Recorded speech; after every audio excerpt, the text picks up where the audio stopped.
I love something getting real awkward. That's like one of my favorite things in life, in public and anytime we could get it awkward, let's do it. Let's move in closer, everybody, because It's like our time off the air, right? It gets right, awkward all the time. we should make that a podcast all on its own. Oh my No, goodness. then we'd have to, up the rating or something. Probably. But I do have an awkward but possibly important question for some soon to be and current retirees. I was just thinking about all the wealthy people that are getting married that are in the news. And I thought, man, that would be awkward to like have to get a prenup and stuff like that because you're just successful and that's just the way it goes. You got to protect yourself and everything. But what about if you're over 50? I mean, we may not be multimillionaires or billionaires like we hear about in the news, but if you're over 50 and getting married, you've probably got some retirement socked away. So should you have a prenuptial agreement or not? And you probably got kids too. And I think about all the things. Legal advice, but it's something to definitely consider. I think just seeing the situations that we've come across, and especially the last 5 to 10 years. Prior to that, we saw longevity in families and in marriages that we work with. But in the last 5 to 10 years, we've seen several divorces during the retirement years, and we've seen several people that maybe lost a spouse that were getting remarried during the retirement years. And then we've also seen families and people pass away and there be family arguments after said person passes away. So I think just from the perspective of seeing what families have to deal with and where arguments lay, that prenups, if not at the very least, definitely having estate or trust planning done in order to make sure that your wishes are carried out the way they should if you pass away. Yes. But with the prenups, I just think that they should probably, it's just an extra layer for the family to see what your wishes were for the assets in the marriage. Yes. It's interesting. 2 weeks ago now, one of our clients, he scheduled an appointment to come in with his friend. So they come in the office. I sat down. Very sweet lady came with him. And this man, a few years ago, went through tragedy. His wife, who was, a professional. I won't say what she did, but she was a professional. And so she tragically was passed away in a car accident on her way to work one morning. Oh, gosh. And still in her 50s. And so he went through it. I mean, just lots to deal with there. And we kind of helped him get through all of that and put together a plan for the rest of his life. And then, so he comes in 2 weeks ago with this lady. And so he's gets a call last February from a friend saying, "Hey, can you take me to the hospital, to the emergency room? Something happened to my knee." And they were going to go to the one closest. They live way out in the country. He does. And he's going to take the one closest. He said, "But you know what? I have another appointment where I have that was scheduled that I have to be over at this hospital." Oh, gosh. I said, "Well, why don't I just take you there then?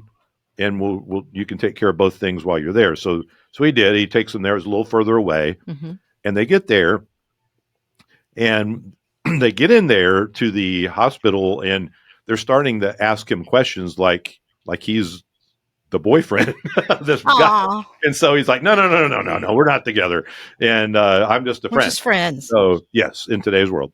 But by the way, let's address that for a short second there, Greg. At a certain age, what do you call your girlfriend or boyfriend? It is weird to say boyfriend or girlfriend when you're in your grown years. We have a client that calls them lady friends. Lady friends. There you go. I like that.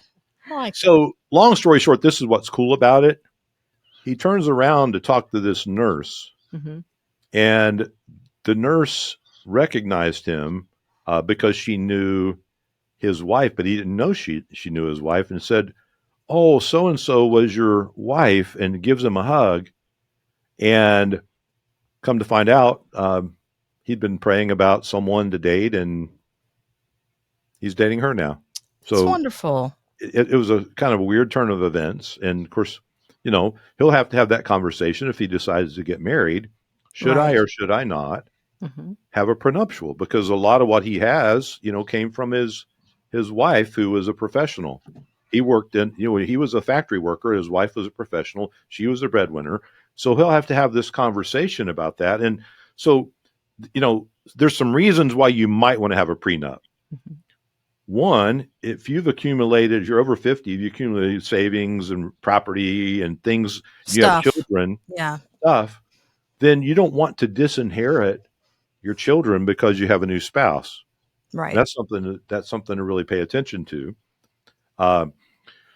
If there's, two of you get married and you each have your own children and you each have your own assets and you're really trying to make sure that you're fair to those that you love, you might want to consider a prenuptial. If you've worked hard for your retirement accounts and they worked hard for theirs and you want to make sure that things are kept separate, then a prenuptial could be beneficial. But it may not be necessary if you're both in similar circumstances. So you're both bringing basically the same thing to the table. Gotcha. Does that make sense? It does. We're even on the scale a little bit. Mm-hmm. Being transparent, when you're going into a new relationship, make sure you're open and honest and have a conversation. This is, and even if it's not a new relationship, you're married and you've been married for 30 years or 40 years or more. Right. Being transparent about your money. It's amazing how many spouses don't know what the other one even has. That, one spouse typically doesn't care. Wow. And so they're not involved in that. Estate planning purposes, there's other things to consider there in fairness. But the big one here, this is something to really consider. So I brought this up to a client recently. She said, I've been dating this guy. I'm thinking about getting married. He doesn't have anything. And I said, have you considered a prenuptial? And she said, yes. But I said, know this, though. Even if you get a prenuptial, if he goes to a nursing home, your assets are at risk. And we're not accusing him of being a gold digger or anything like that. It just no. No, they're not even on that part of life. So understand this: even if you get remarried in your older years, and you have a prenuptial agreement, Medicaid does not recognize the prenup. It's all in one bucket as far as Medicaid's concerned. And the spend down is to, I think the max you can keep as the community spouse after you spend down is about $154,000. Okay. 154, 157, right in that range. Everything else has to be gone before Medicaid will help. So if you think that prenup's going to protect you from long-term care costs, think again, it does not work. Now, we work with, I believe, one of the finest elder law attorneys here in the state. Yeah. I mean, he's been through it. He understands it.